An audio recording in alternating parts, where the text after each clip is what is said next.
Berita jam 8 malam dibawakan oleh House Brand Curry Powder and Spices, memperkaya santapan Anda sejak 1958.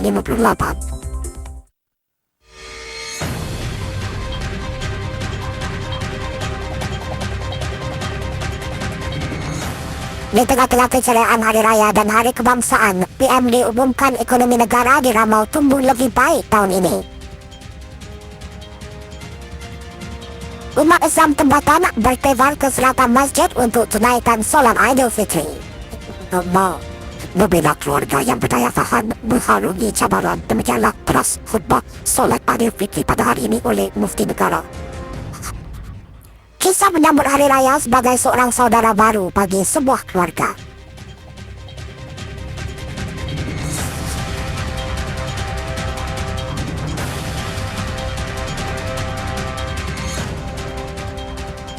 Salam sejahtera dan selamat Hari Raya Idul Fitri. Saudara, dalam buletin Hari Raya, kami akan bawakan banyak liputan mengenai sekitar Syawal di dalam maupun di luar negara. Namun sebelum itu, kami bawakan dahulu berita utama malam ini.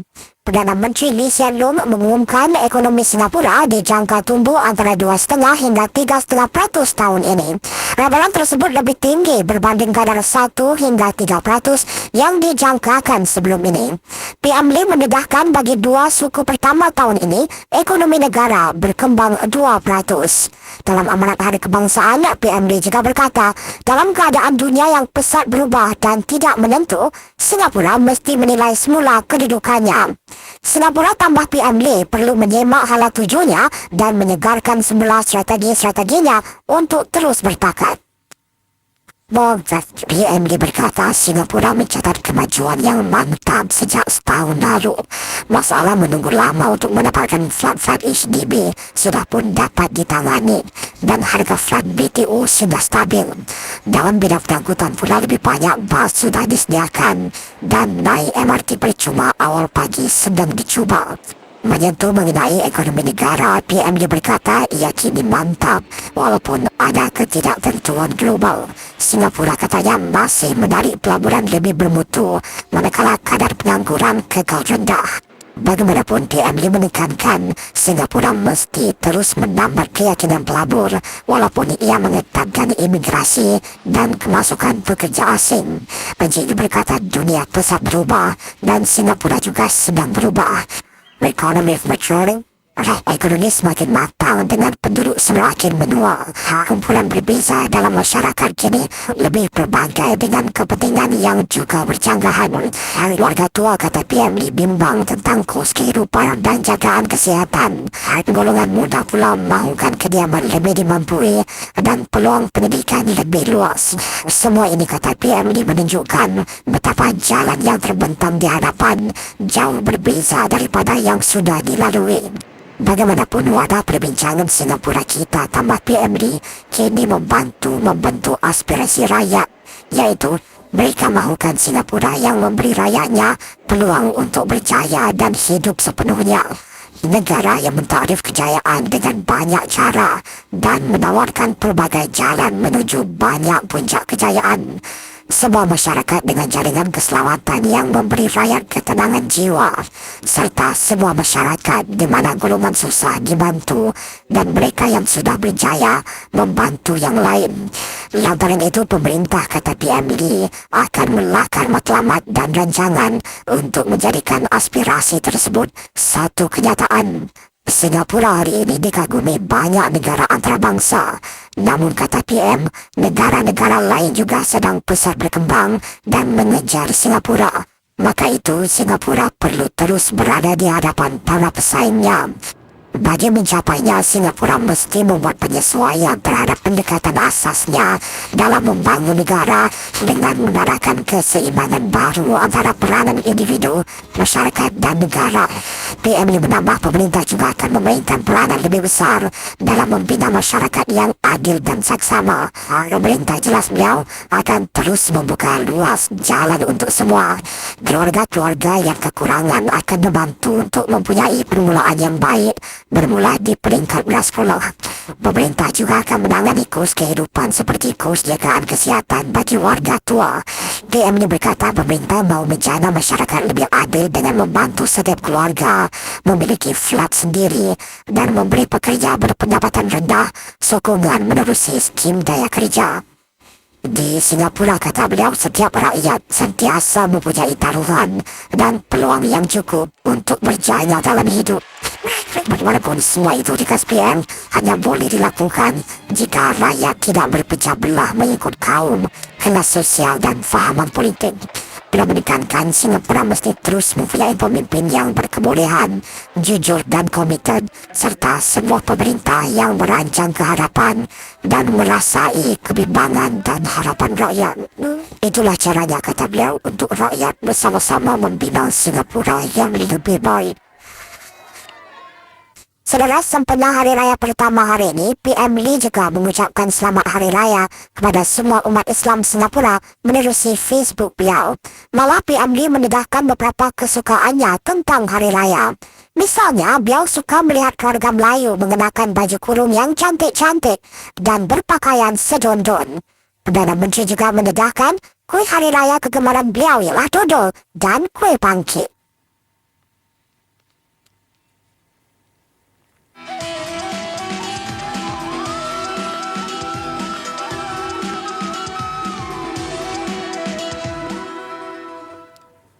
Masyarakat Islam pagi tadi memenuhi masjid-masjid serta tempat-tempat lain seperti dewan, stadium dan kawasan-kawasan terbuka untuk menunaikan solat sunat Aidilfitri. Dalam khutbahnya, Mufti Negara menyuruh umat Islam di Singapura supaya membina keluarga yang berdaya tahan bagi mengharungi cabaran. Dan Menteri Bertanggungjawab bagi Masyarakat Islam Dr. Yaakob Ibrahim menyambut baik kandungan khutbah itu kerana Singapura kini menghadapi pelbagai cabaran dalam era globalisasi dan media sosial. Maka itu penting bagi masyarakat Islam buat penyesuaian mengikut peredaran masa. Wartawan Resinawan membawakan laporannya.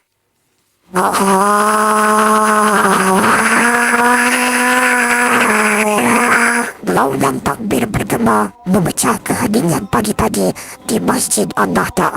Sekitar 2,500 jemaah berhimpun di sini, termasuk Menteri Bertanggungjawab bagi Ehwal Masyarakat Islam Dr. Yaakob Ibrahim, pihak pengurusan MUIS dan para tamu lain untuk menunaikan solat sunat Aidilfitri. Dalam khutbahnya, Mufti Negara Dr. Fatris Bakaram mengingatkan jemaah tentang pentingnya institusi keluarga sebagai sumber kebahagiaan dan ketenangan masyarakat. Menurut Mufti, kejayaan Rasulullah membina sebuah keluarga yang berhimmat tinggi dan beriman perlu dicontohi. Nilai yang diajarkannya juga amat relevan dalam kehidupan kita sekarang. Semaihkan di dalam diri anak-anak kita perasaan kasih dan institusi luar. Bimbinglah mereka untuk menghargai dan menyadari bahawa keluarga adalah sumber kebahagiaan dan juga keuangan. Tunjukkan kepada mereka bagaimana keluarga dapat membantu kita untuk melalui masa-masa yang paling mencabar di dalam kehidupan kita ini dengan membantu anggota keluarga yang memang. Pada masa yang sama juga saudara, Mufti Negara memberikan peringatan kepada setiap ibu bapa supaya terus memberikan perhatian kepada anak-anak mereka. Ini kerana anak-anak mereka memerlukan bantuan berdasarkan cabaran kehidupan mereka dan bukan cabaran zaman para ibu bapa. Alhamdulillah dengan usaha MUIS melalui program-program setia live, saya telah pun menukar corak bagaimana bimbingan agama diberikan yang cita rasa harus kekal relevan pada masyarakat muda. Dan alhamdulillah berdasarkan apa yang telah kita dapati dari bersebut-sebut, banyak anak-anak muda kita prihatin bahawa live program itu tepat pada apa yang mereka inginkan, dan pada masa yang sama dasar Islam itu tidak kita abaikan di mana mereka tetap Diberi pendidikan agama kita sewajarnya. Melihat kehadapan Dr. Yaakob berharap masyarakat Islam dapat meneruskan segala kebaikan yang telah dilakukan dalam bulan Ramadan untuk kebaikan semua orang, tidak kira bangsa dan agama. Katanya akan menonjolkan kebaikan agama Islam dan juga masyarakat kita. Salat Idul Fitri juga diadakan di tapak tanah Masjid Punggul.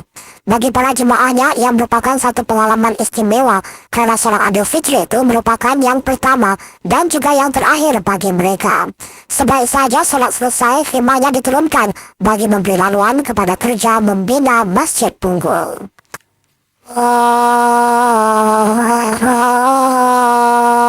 Lebih 1,500 jemaah menunaikan solat Idul Fitri di tapak tanah Masjid Punggul pagi tadi. Terletak di simpang Punggul Sil dan Punggul Place, pembinaan Masjid Punggul dijangka selesai menjelang 2015. Selepas solat pagi tadi, kawasan ini akan ditutup kepada orang ramai bagi kerja membina masjid itu. Suasananya begitu meriam dan kenapa jemaah pakai baju warna-warni cantik, semua nampak macam happy lah. Tak ada nampak lebih kekurangannya.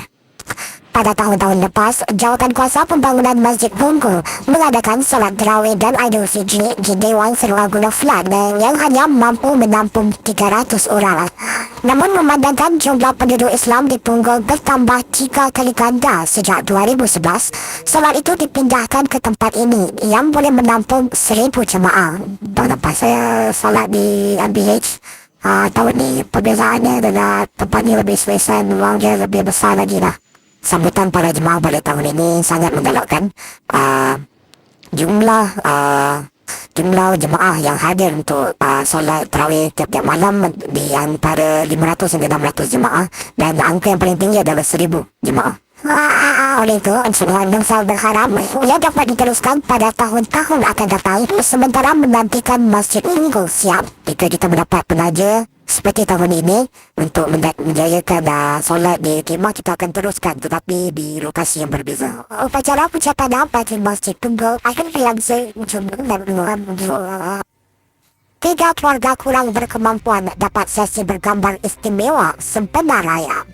Bagaimana pula dengan sambutan Syawal umat Islam di luar negeri? Bersama kami selepas ini untuk kedua-dua laporan tersebut.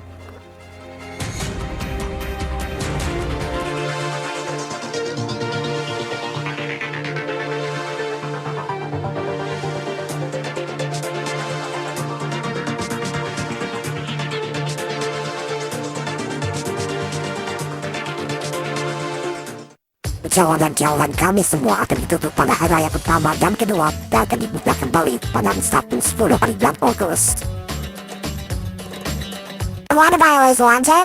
I've always had the best 4G everywhere. I wanted the fastest internet to make my business grow. To blast aliens and blow around the galaxy. I want to call the 3 closest to me for free. I want the latest sauce. On the friendliest network, only one Delta gives me the choice I want, and knows what makes me yay! That was we built our network and services around our customers so that everyone gets to choose what they want. Everyone, for everyone. Roy kang Ramadan dan Syawal bersama Coca-Cola dan Fanta. Beli produk bernilai $25 dan dapat nama yang minimal bahagian. Dan dapat berkas Lock and Lock bernilai sehingga $11.50 dengan percuma. Tertakluk pada Ramadan Syawal. Hari raya ini nikmati rancangan-rancangan menarik tambahan Anda bukan mulai berkhidmat dari 100 jam dari konsum Jilam Gemil Jilam Maya rancangan drama rancangan biasa berhaya dan film blockbuster. Tuhan tolong lembutkan hati lancing saya, jangan sampai kekurangan terima. Anda akan pasti tertawa, menangis, dan terhibur dengan sajian-sajian rancangan kami yang salah. Hanya bersama kami hari raya ini dan berhibur hati hanya di Suria Ceria. Introducing Hot Buns from JML. Just roll, snap, and laugh. I love it. I love hot buns. It goes in fast and easy, it feels good, and when you remove hot buns, you'll have gorgeous curls. The lightweight material allows air to flow naturally, setting the curls. Just roll, snap, and wrap. and the style band secures it in place. You'll get one large bun and one small bun. You'll just flip over hot buns. Only $14.90. Available at the following stockies at jml.sg. Pagpusyawa mo yung ginang tapi magdagajiwit. Sekira ada stala dan dosa, ampun dipinta di hari yang mulia.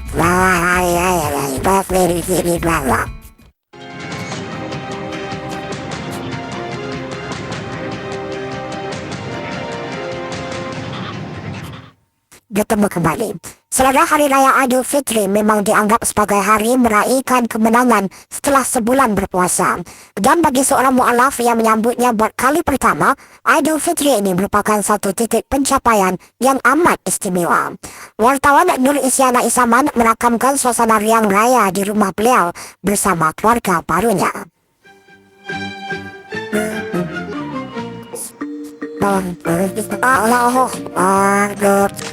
Ramadan berlalu, Syawal disambut. Sambutan lebaran tahun ini penuh bermakna untuk Nur Kamaria Chan. Beliau memeluk Islam setahun sebelum berkahwin dengan seorang pemuda Melayu pada September lalu. Bagi Kamaria, arti sambutan Hari Raya bermula di bulan Ramadan. Initially, I find it challenging to stay out late for Tarawih and then wake out early for Sahur. But Alhamdulillah, I managed to get used to it. So it was kind of achievement for me. I managed to fast through the whole life. This is my first Hari Raya, so it's a different experience for me. Seperti Kamaria, suaminya juga merasakan pengalaman berbeza pada Hari Raya kali ini dengan status barunya itu. Tahun lepas kan saya di semayang Hari Raya bersama bapak saya, tapi tahun ini saya bawa istri saya sekali semayang Hari Raya di Medan, dan juga istri saya dapat mempelajari budaya Melayu kami, bagaimana kita menyambut Hari Raya, berkunjung-kunjung, mohon maaf, dan juga kadang-kadang sekecil lah berzakat.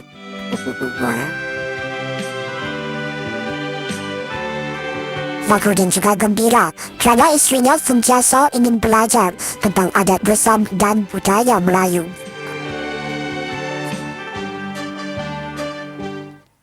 Sempena lebaran juga, 3 buah keluarga kurang kemampuan menerima sumbangan bukan dalam bentuk wang tunai, tetapi dalam bentuk makeover photoshoot.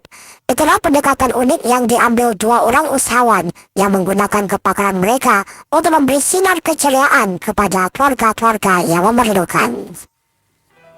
Setelah sekian lama berkecimpung dalam industri perkahwinan, Fatimah Muhsin dan Fandi Raza berhasrat untuk melebarkan kepakaran mereka bukan atas dasar keuntungan, tetapi atas dasar keisanan.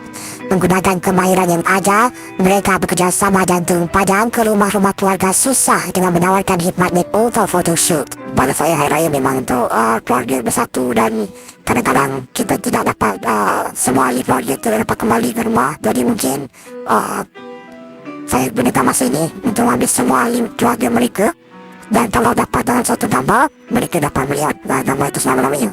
Pengalaman baru ini tentunya menambahkan kemeriahan bagi keluarga-keluarga susah ini, termasuk keluarga Rafi'ah Abdul Karim.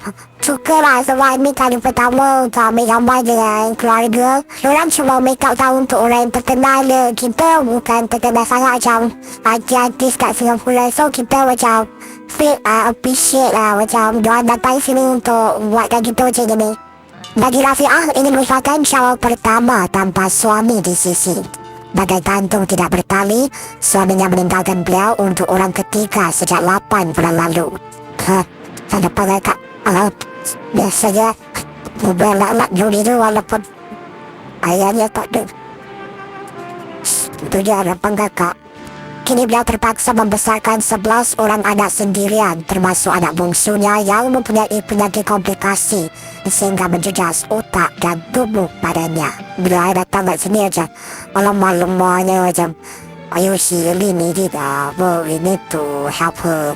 Macam saya sendiri ada anak, beraya ataupun suami, anak-anak yang ramai sekali. Macam they totally, I think, need help from all of us. Selain Rafi'ah, 2 lagi keluarga susah juga menerima khidmat percuma itu. Keluarga-keluarga ini turut menerima baju kerajaan yang dipakai dari Mekubah photoshoot. Yang pasti, Fatimah dan Fandi berharap agar bingkisan potret yang diberi dapat dijadikan kenangan manis hari raya tahun ini.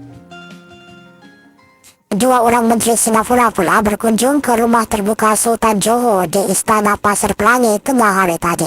Kunjungan ke Johor seperti dilakukan Menteri Pengangkutan Louis Tau Liu dan pemangku Menteri Pembangunan Sosial dan Keluarga Encik Chan Chun Seng ini memang sudah menjadi satu tradisi setiap hari raya. Sultan Ibrahim Iskandar dan keluarga menyambut tibaan Encik Louis dan Encik Chan. Selain ucap selamat, mereka juga bertukar-tukar hadiah dan kemudian menghadiri jamuan tengah hari yang diberikan Sultan Ibrahim dan istrinya. Sultan Ibrahim, Encik Louis dan Encik Chan mengalu-alukan hubungan dua hala yang semakin berkembang. Mereka berharapnya dapat dikukuhkan lagi pada masa depan. Perdana Menteri Malaysia pula mengadakan rumah terbuka hari raya di Putrajaya pagi tadi. Selain sambutan di Malaysia, kita tinjau juga suasana hari raya di beberapa lagi negara seperti Indonesia, China dan Australia. Lebih 100,000 orang membanjiri rumah terbuka hari raya PM Malaysia Najib Razak. Meskipun acara baru dimulakan pada 10.30 pagi tadi, orang ramai sudah mula beratur seawal 8 pagi. Majlis rumah terbuka ini memberi peluang kepada rakyat Malaysia mengenali para menteri mereka dengan lebih dekat. Seperti di negara-negara lain, masjid-masjid di Indonesia juga dibanjiri orang ramai bagi menunaikan solat Aidilfitri. Di Masjid Al-Azhar di Jakarta ini, sekitar 3,000 orang terpaksa menunaikan solat di kawasan Tanah Lapang berhampiran kerana bahagian dalam masjid sudah begitu padat dengan orang ramai. Begitu juga keadaannya di Masjid Lakemba di Sydney, Australia. 9 jemaah terpaksa menunaikan solat di kawasan luar masjid. Umat Islam di Beijing juga tidak ketinggalan menunaikan solat Aidilfitri di masjid terbesar ibu kota China itu dengan dipimpin seorang imam tempatan. Tragedi awal pagi berlaku di Chua Chu Kang. Seorang wanita mati dibunuh. Pembunuhnya dipercayai suami wanita itu sendiri. Laporannya selepas ini.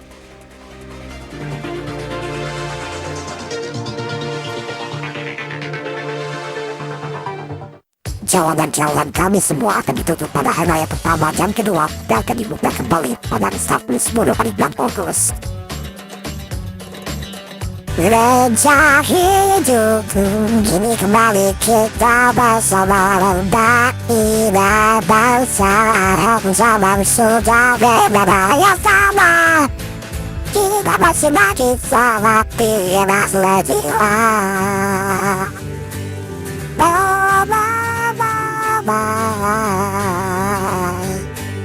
Raja Ilamu.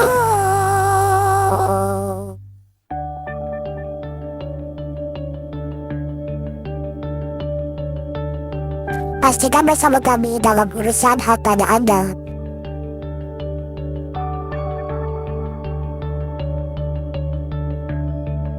Dan pandangan Anda kecemalan kami.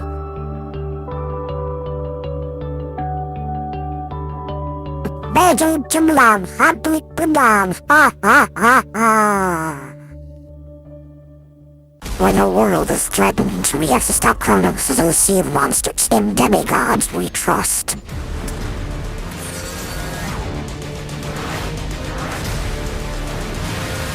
Percy Jackson, Sea of Monsters.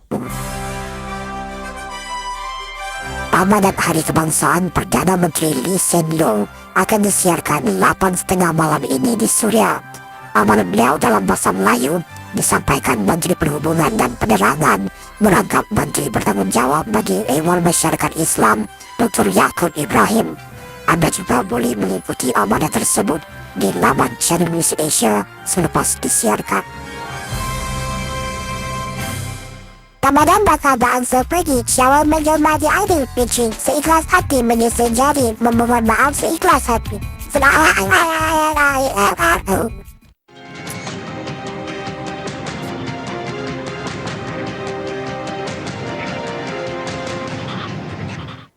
terima kasih karena masih bersama kami. Seorang lelaki 58 tahun ditangkap berhubung pembunuhan seorang wanita di Chua Chu Kang pagi tadi.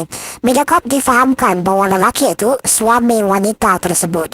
Pasukan polis tiba di blok 296A Chua Chu Kang Avenue 2 setelah menerima panggilan telefon meminta bantuan sekitar 4 pagi. Mereka menemui seorang wanita 41 tahun terbaring tidak sadarkan diri di dalam flatnya. Anggota-anggota paramedik kemudian mengesahkan kematian wanita itu. Menurut jiran-jiran, mereka mendengar suara orang bergaduh di dalam flat itu awal pagi tadi. Para pengunjung ke museum-museum lembaga warisan negara tidak dikenakan bayaran bagi melihat semua bahan pameran pada hari ini dan esok. Rumah terbuka Museum NHB merupakan sebahagian daripada acara sambutan Hari Raya Puasa dan Hari Kebangsaan. Rakyat tempatan dan penduduk tetap memang tidak dikenakan bayaran untuk masuk ke museum-museum itu, tetapi mereka perlu membayar bagi melihat pameran khas. Namun khusus hari ini dan esok, mereka juga tidak perlu membayar apabila hendak melihat pameran khas seperti dari negara Liechtenstein di Eropah ini. Dan saudara, sebelum berpisah, kami sajikan anda dengan ucapan hari raya dari dalam dan luar negeri. Dan dari kami di Bilik Berita, salam Idul Fitri, maaf zahir dan batin.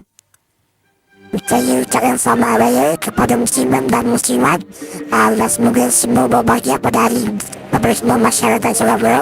Saya mengucapkan selamat hari raya Idul Fitri kepada semua masyarakat Surabaya, muslimin dan muslimat. Selamat hari raya.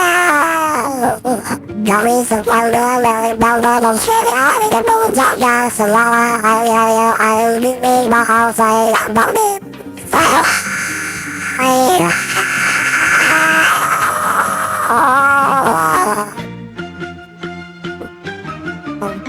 Tetaplah